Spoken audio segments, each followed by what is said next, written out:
ये तो अब रोकेगा नहीं, तो टारगेट रहेगा हमारा ये वाला। ऑलमोस्ट 3:1 का यहाँ पे आपको टारगेट मिलेगा।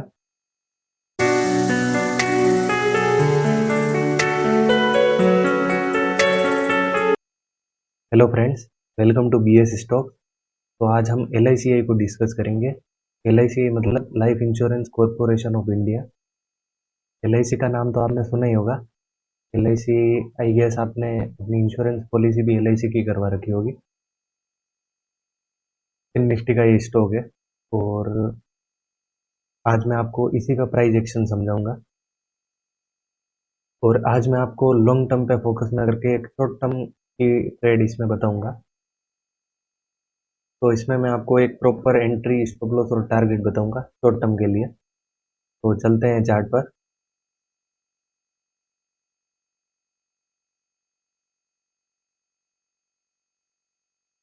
सबसे पहले हम ईयरली से इसकी स्कैनिंग करते हैं।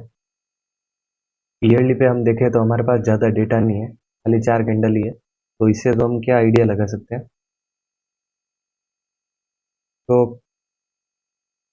ओपन होता है 681 से और लो लगाता है 532 का, 529 का लो लगाता है। और प्राइस हाई लगाती है 1225 का। अभी प्राइस यहाँ से नीचे आ रही है। अब हम हाफ ईयरली पे चलते हैं। हाफ ईयरली पे अगर हम देखें तो प्राइस ऑल टाइम लो पे आई और यहाँ से रिकवर हुई। तो हमारे पास एक यहाँ पे एक डिमांड जोन तो बन चुका है। प्राइस अभी ऑल टाइम हाई से नीचे आ रही है। और ये जो कैंडल है, इस कैंडल को आप ध्यान से देखोगे तो प्राइस यहाँ से इतनी ऊपर गई है। मतलब हाफ ईयरली का टाइम फ्रेम है, तो यहाँ पे इतनी बड़ी कैंडल बनी है, तो कहीं ना कहीं यहाँ पे बाइंग तो आई होगी। तो जब प्राइस यहाँ से इतना ऊपर गई तो पूरी मतलब जो ग्रीन कैंडल बन रही थी वो रेड बन गई। तो जो ये वीक है, यहाँ पे भी तो सेलिंग रही होगी। तो मैं रेफरेंस के लिए इसको मार्क कर देता हूँ। का कलर मैं अभी वाइट कर देता हूँ। अब हम क्वार्टरली पे चलते हैं। क्वार्टरली पे अगर हम देखें तो हमारे पास एक प्रॉपर सप्लाई जोन बन चुका है क्वार्टरली का।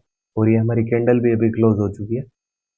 और हम डिमांड जोन देखें तो हमारा डिमांड जोन है यहाँ कहीं पे।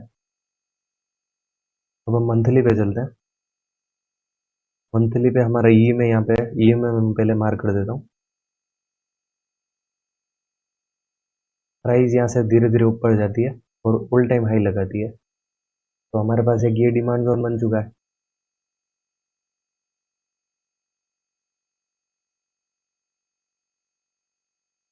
तो मैं येलो कलर कर देता हूँ। प्राइस ऑल टाइम हाई से इस डिमांड जोन में आती है। नीचे आते आते हमारे पास ये सप्लाई जोन बन चुका है। इसको मैं ब्लू कर देता हूँ। अब हम देखें तो जब प्राइस ऑल टाइम हाई से आती है तो जो ये मंथली का डिमांड जोन है वो ब्रेक हो जाता है।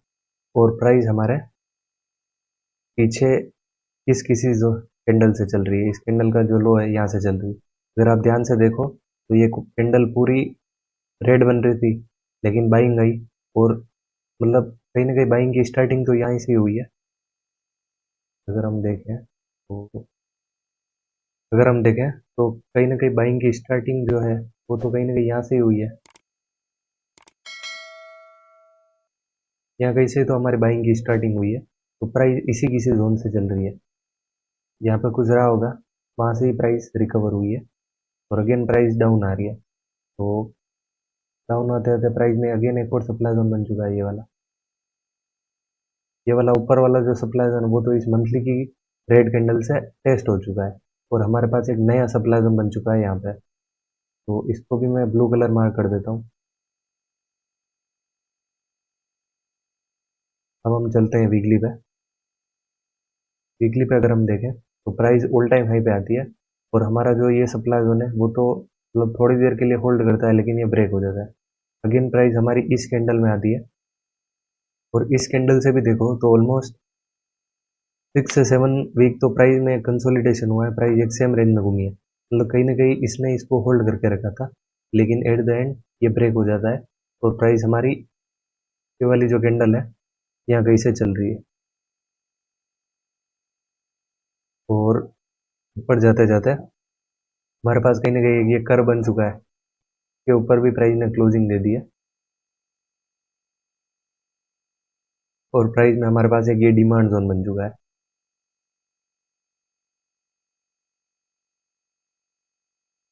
अब हम डेली पे चलते हैं। डेली पे अगर हम देखें तो ये पूरी रेंज है इतनी बड़ी। अब इसमें यहाँ पे भी सप्लाई जोन बना होगा, यहाँ कहीं पे भी सप्लाई जोन बना होगा, तो प्राइस ने इसके ऊपर क्लोजिंग दे दी है और अभी प्राइस यहाँ से ऊपर से नीचे आ रही है। तो अगर प्राइस ने इनके ऊपर क्लोजिंग दे दी है तो कहीं ना कहीं हमारे पास एक कंफर्मेशन एंट्री यहाँ पे बन चुकी है। प्राइस भी इसी जोन में है और अभी तक ऐसा मूव नहीं आया है। अगर हम यहाँ पे एंट्री और एसएल मार्क करें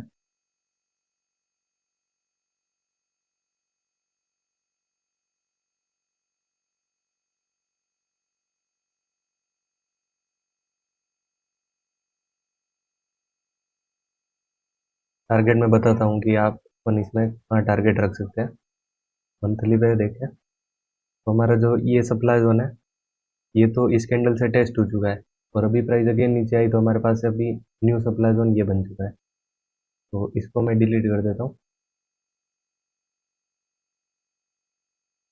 और एक सप्लाई जोन हमारे पास यहाँ कहीं एक्सेप्शनल मार्किंग में भी कहीं ना कहीं एक सप्लाई जोन होगा।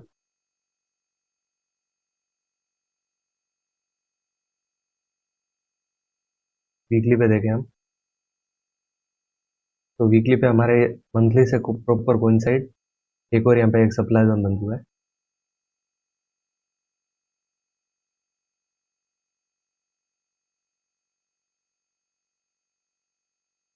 तो हम डेली पे देखें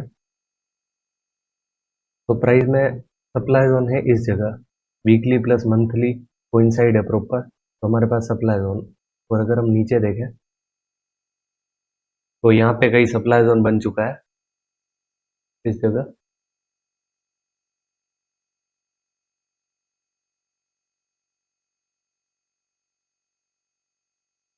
तो आपको मैं एक चीज़ क्लियर कर दूं कि प्राइस अब ऐसे बहुत सारे बोलेंगे ये अब तो जोन जोन में एंट्री भी मिल गई है तो आप क्यों बता रहे हो। तो अभी तक ऐसा टारगेट नहीं मिला है और कुछ रीज़न था, मेरे कॉलेज के एग्ज़ाम चल रहे थे इसीलिए मैं चार्ट को इतना टाइम नहीं दे पा रहा था। लेकिन अब वीकेंड है तो वीकेंड में मैं ऐसे रैंडम स्कैनिंग कर रहा था तो मुझे इसमें भी मेरी प्रॉपर एंट्री, तो इसमें भी मुझे मेरी पुरानी एंट्री और ये दिखी। और अभी इसमें ऐसा नहीं कि पूरा मूव आ गया और फिर मैं आपको बता रहा हूँ, अभी इसमें मूव आना बाकी है। अभी तो बस इसमें कंसोलिडेशन चल रहा है। तो प्राइस हमारे इस जोन में आती है और यहाँ पे भी मैं आपको एक साइकोलॉजिकल चीज़ बताऊँ। प्राइस जब यहाँ से नीचे आती है तो अगर आप यहाँ पे एंट्री ले रहे हो, ठीक है, और मान लो अगर आपने यहाँ पे एंट्री ले भी ली और प्राइस यहाँ से यहाँ तक चली गई, ठीक है, तो आप खुश हो रहे हो कि अरे मेरे तो प्रॉफिट की तरफ जा रहा है, प्रॉफिट की तरफ जा रहा है। लेकिन जब प्राइस यहाँ से नीचे आती है और जो हम आपका यहाँ से जो प्रॉफिट चल रहा है वो लॉस में आता है, तो आप सोचते हो कि अब मेरा स्टॉप लॉस हिट होने वाला है, तो आप यहाँ कहीं पे इससे पहले ही यहाँ पे स्टॉप लॉस होने से पहले ही आप इसको एग्जिट कर देते हो। तो वो गलती आपको नहीं करनी है। जो भी मॉडिफिकेशन है वो आप ट्रेड लेने से पहले, मतलब यहाँ पे यहाँ कहीं आपकी प्राइस चल रही है तब आप कोई मॉडिफिकेशन करो तो चलेगा, लेकिन एक बार एंट्री मिल गई उसके बाद आप मॉडिफिकेशन करते हो तो वो बिल्कुल गलत बात है। अब अगर आप यहाँ पे एग्जिट करते हैं यहाँ कहीं पे तो जो मूव है वो तो आप मिस कर रहे हो और अभी तो और मूव आना बाकी है, तो अननेसेसरी स्टॉप लॉस लेना भी कुछ की बात नहीं है। मतलब आपने जब रिसर्च की तो आपको फुल कॉन्फिडेंस था कि आपका ये जोन चला देगा, लेकिन जब प्राइस ऐसे नीचे चली गई तो आप वो कॉन्फिडेंस लूज कर रहे हो और ट्रेड से जल्दी एग्जिट कर रहे हो। वो गलती मत करो। रूल बेस्ड ट्रेडिंग करोगे तो ही आप एक अच्छे ट्रेडर बन पाओगे। अगर आप रूल बेस्ड ट्रेडिंग ही नहीं कर रहे हो, पहले आपने रूल डिसाइड किया कि मैं एंट्री और स्टॉप लॉस यहाँ पे रखूंगा और रूल ब्रेक कर रहे हो, तब तो आप, ना तो आपकी साइकोलॉजी इंप्रूव होगी ना आप एक अच्छे ट्रेडर बन पाओगे। ठीक है, तो रूल बेस्ड ट्रेडिंग करो, डिसिप्लिन वे में ट्रेड करो। तो अब प्राइस जब यहाँ से नीचे आती है तो हमारे पास एक सप्लाई जोन बना हुआ था यहाँ पे, तो प्राइस यहाँ पे इसमें आती है और यहाँ से नीचे आती है, मतलब हमारे पास बैरियर तो यही था एक उस टाइम पे, तो यही बैरियर वर्क कर रहा है और ये प्राइस को नीचे ला रहा है। अगर हम देखें तो प्राइस में यहाँ पे एक इतनी बड़ी ग्रीन कैंडल बन रही थी, लेकिन इस सप्लाई जोन में आने के बाद एक सेलिंग आई है, तो इस सेलिंग की वजह से हम उस बाइंग को तो इग्नोर नहीं करेंगे। तो कहीं ना कहीं हमारे पास यहाँ पे भी एक डिमांड जोन बन चुका था, ये वाला अभी एक्शन हो चुका है, तो हम एक्सपेक्टेशन लगा रहे हैं कि ऐसा ऐसा इसमें हुआ है, तो प्राइस इस जोन में आती है और यहाँ से अभी चल रही है, ठीक है। तो अब क्वेश्चन आता है कि हम इसमें ट्रेड कैसे कर सकते हैं। एंट्री तो हमें यहाँ पे मिल चुकी है, तो आप इसमें कैसे ट्रेड कर सकते हो। तो अगर प्राइस यहाँ पे ऐसी एक कैंडल बना दे और अगेन प्राइस यहाँ पे नीचे आए, तो हमारा एक डिमांड जोन फॉर्म हो गया है, तो इस डिमांड जोन में भी हम ट्रेड कर सकते हैं। एटलीस्ट टारगेट हमें पता है कि ये तो अब रोकेगा नहीं, तो टारगेट रहेगा हमारा ये वाला, ऑलमोस्ट 3:1 का यहाँ पे आपको टारगेट मिलेगा। तो अगर प्राइस में यहाँ पे ऐसी कैंडल बन जाए और प्राइस अगेन यहाँ पे नीचे आती है, तब भी आप एक ट्रेड कर सकते हो। ये कंजर्वेटिव ट्रेडर के लिए, जो मतलब एकदम कंजर्वेटिव रहना चाहे उनके लिए।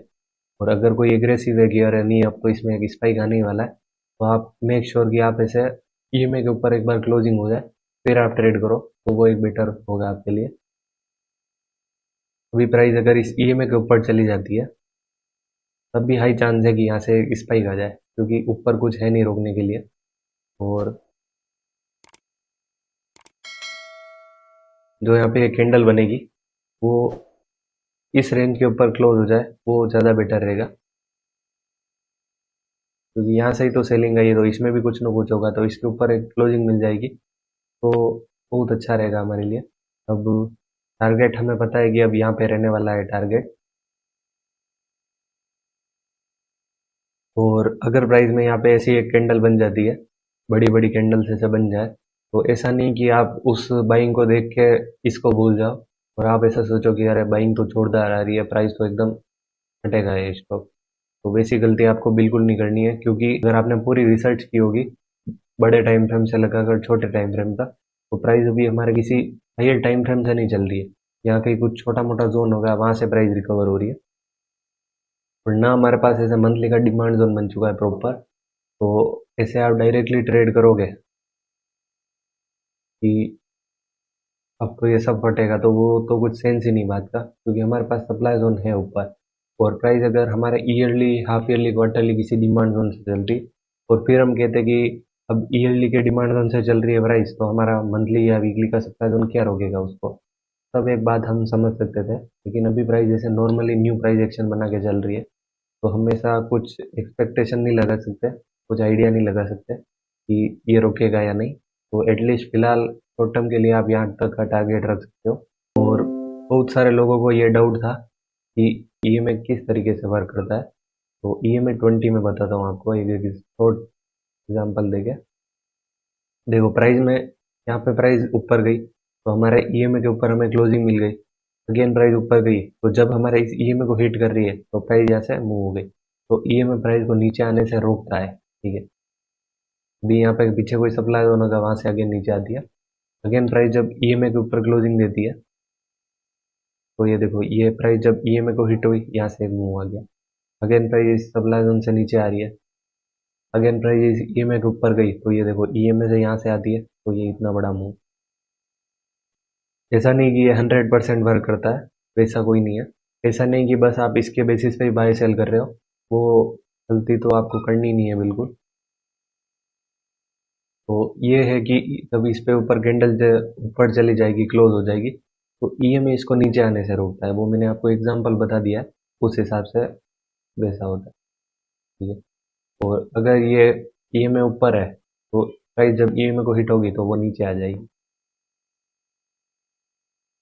तो आपके ऊपर डिपेंड करेगा कि इस ईएमए के ऊपर चली जाए प्राइस, फिर आप एक ट्रेड करो, तो वो भी एक आपकी अच्छी अप्रोच है।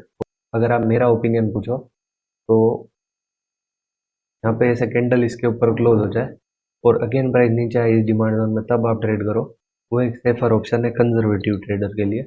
लेकिन अगर आप एग्रेसिव ट्रेडर हो, मूव को भी मिस नहीं करना चाहते हो, तो इस ईएमए के ऊपर क्लोजिंग हो, फिर भी आप ऐसे ट्रेड कर सकते हो। होप इस वीडियो में आपको बहुत सारी लर्निंग मिली होगी। तो अगर आपको ये वीडियो अच्छा लगा हो तो आप लाइक शेयर सब्सक्राइब ज़रूर करना। और आप कमेंट सेक्शन में ये भी बताना कि आप किस टॉपिक पे वीडियो चाहते हो।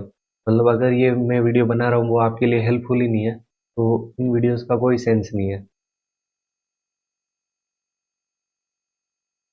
तो आप कमेंट सेक्शन में आप अपनी प्रॉब्लम बताना कि मुझे ये सीखना है, ताकि मुझे पता चले कि आपको क्या किस चीज़ पे वीडियो चाहिए और मैं उसी टाइप के कुछ वीडियो बना पाऊँ। Thanks for watching. Good night.